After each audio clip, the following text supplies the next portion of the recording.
My name is Kelly Rosati, and I am from Loudoun County, Virginia. I teach at Stonebridge High School, and I teach every version of world history, and especially AP World History and dual enrollment United States history next year. So the Armenian Genocide I teach in both AP World History and in the dual enrollment United States history courses going into World War I. I love the human stories, and I love to see how they are connected, and I love to see how people experience things and how they're able to transmit their stories from one generation to the next. And that's definitely what I see in the Armenian people, is this desire to transmit their history and this pride in their history as well as their future.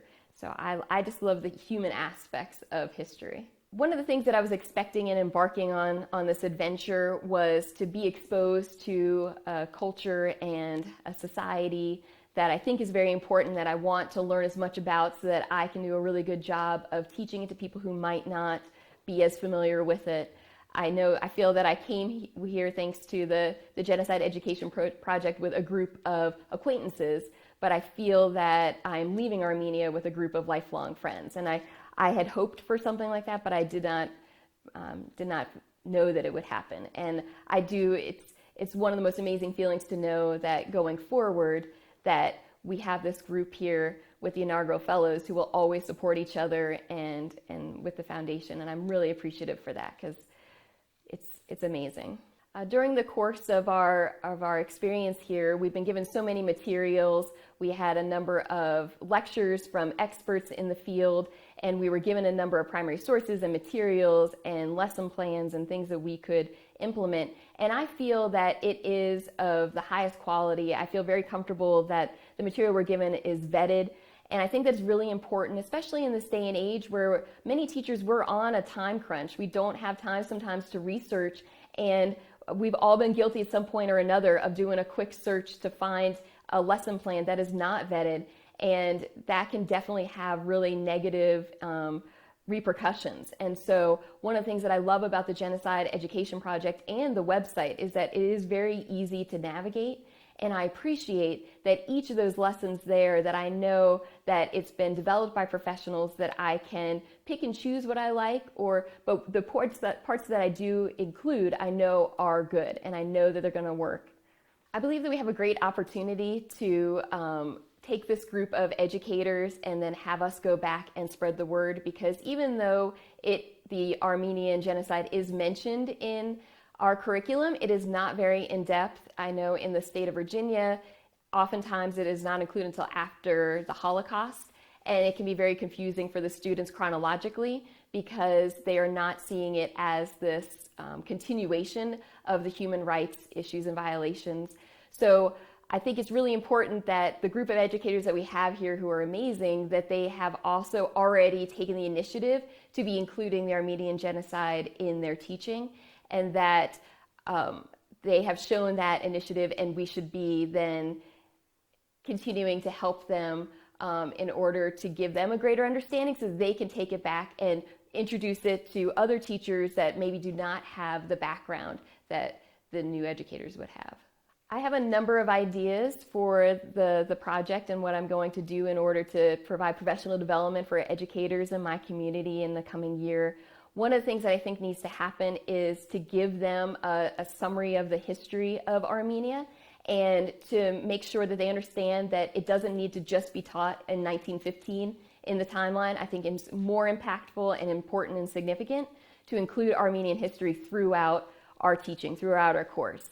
I've taught World History 1 in the past, which starts early humans through 1500. So most certainly talking about the spread of Christianity, using the message of Armenia and St. Gregory, as well as the alphabet. So there's so many things that I think it shouldn't just be pigeonholed to one time in history. And so I would like to give the educators a brief timeline of Armenian history to show that you can add it throughout, and it makes it so more significant. And there's many things from aspects after the Armenian Genocide that we really do need to talk about. And one of the other things that I want to give them are some possible ways to include it in their, give them some lesson plans or activities that they can then take away from it. But things that are based in the documents, things that are vetted, and resources that they can use, and resources will be very helpful in their classrooms to make sure that they are also becoming stewards of Armenian history and that they are doing a good job about delivering that material. I was definitely making connections between the Armenian past and the Armenian future throughout my visits here.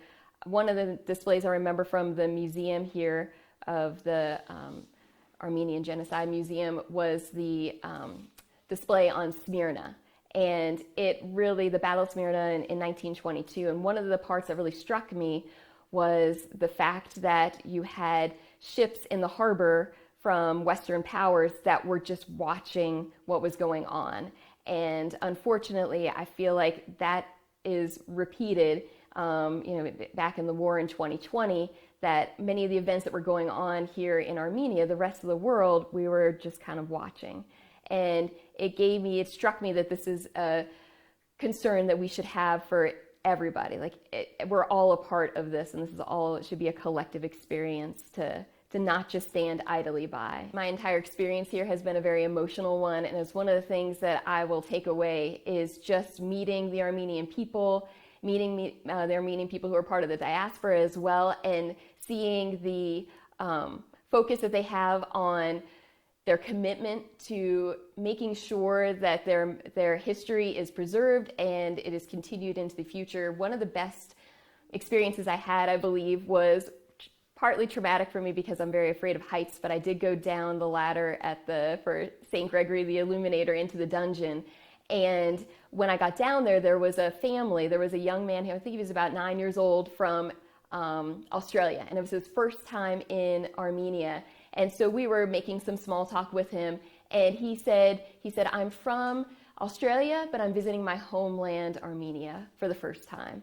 And it really struck me because there's this love and there is this desire to share this story. And one of the things I really get from visiting Armenia is that everybody needs to be a part of this, and it needs to be a part of every history course that we teach because it is a collective history for everybody. The Genocide Education Project is definitely worth the commitment and the donation to, because what the Genocide Education Project is achieving is that it is giving educators the materials they need, the information they need to teach the Armenian history, including the Armenian Genocide, with the contextualization in a very responsible manner.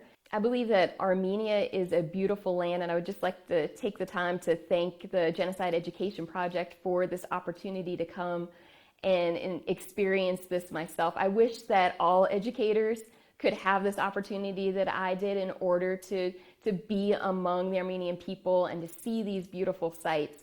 But I know that not everybody might have that opportunity, so I hope that we as the fellows will be able to do a good job of conveying our experiences so that they can live vicariously through us, but then also perhaps increase the exposure of Armenian history in our own record.